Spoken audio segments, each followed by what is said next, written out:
I first heard about the village from an old man at a roadside diner. He sat across from me, his eyes hollow and voice raspy, as he whispered the name. Axton's Hollow, he said, barely audible. I'd been driving through the countryside, looking for something different, a place off the beaten path. I'd never heard of Axton's Hollow, and when I asked him more, he only smiled thinly. Be careful, was all he said before slipping out the door. Curiosity got the better of me, as it always does. So, with a couple of clicks on the GPS, I found a road that led to Axton's Hollow, a small unmarked road that wound through dense woods, barely wide enough for my car. The trees closed in the further I drove, casting long shadows across the dirt path. My GPS eventually lost signal, but I wasn't worried. The day was bright, the forest was serene, and I figured I'd find the village soon enough. It was nearly dusk when I first saw the sign, crooked and weathered, partially covered in ivy. Welcome to Axton's Hollow. I slowed down as the village appeared at the bottom of a hill. It was quaint, almost picturesque, like something out of an old postcard. Small cottages with stone walls, smoke gently rising from chimneys and cobblestone streets. But as I drove in, a strange sensation washed over me. The village seemed still.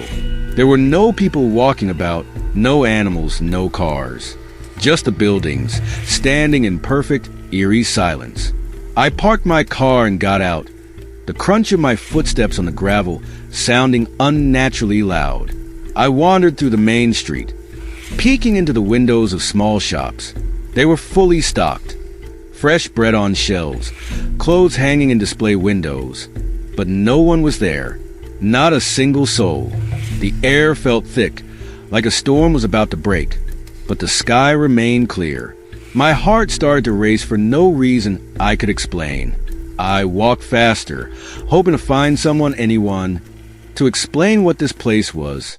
As I turned the corner, I spotted movement, finally. A woman stood at the far end of the street, her back to me, wearing a long, old-fashioned dress. Relieved, I called out, "Excuse me," but she didn't turn. She kept walking, disappearing around the corner of a building. I hurried after her, rounding the same corner, but when I got there, she was gone. The alley was empty. My breath caught in my throat. That was impossible. There was nowhere for her to go. I shook off the creeping dread and decided to leave. Maybe I'd just driven too far, and this was some kind of preserved historical village, a tourist spot that had shut down early. I started back toward my car, but when I reached the spot where I'd parked it, it wasn't there. The car was gone. I was certain I'd left it right there, by the sign, but now the space was empty. I looked around, panic rising in my chest. The village still stood in eerie silence, unchanged, but now the light was dimming rapidly, as if the sun was setting too fast. I grabbed my phone to call for help. No service. I had no choice but to start walking. I tried to retrace the road that had led me into the village, but the more I walked, the more the village seemed to stretch on. Streets that hadn't been there before appeared in front of me. Every corner I turned led to more empty cottages, more winding roads, but no way out. That's when I noticed the people.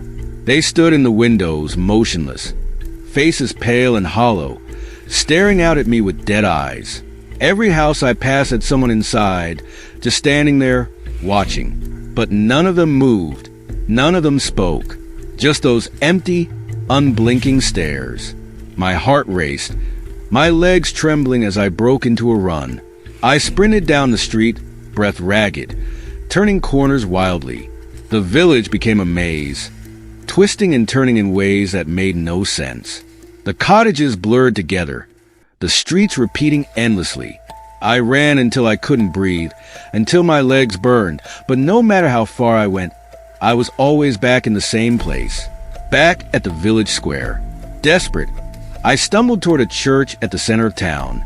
Its doors were slightly ajar, and I pushed them open, hoping for sanctuary, for a way out. Inside, the air was thick with dust. Candles flickered weakly in the darkness, casting long shadows over the pews. And there at the front of the church stood the woman I had seen earlier. Only this time, she was facing me. Her eyes were hollow, her skin pale as death. She raised a finger and pointed to the door behind me. My heart stopped as I turned around. The people, the ones from the windows, were now inside the church, standing in the aisles, blocking the exit. Their dead eyes locked onto me, and they began to move slowly, shuffling toward me. I backed away, my body frozen with terror. The woman's voice, soft but icy, broke the silence. "You shouldn't have come here." And then the lights went out. I don't know how long I've been here now. The village, it's changed again. The streets keep shifting, and there's no way out. The people watch me, always from a distance, always waiting. Axton's Hollow isn't just a forgotten village. It's a trap, and once you enter, you never leave.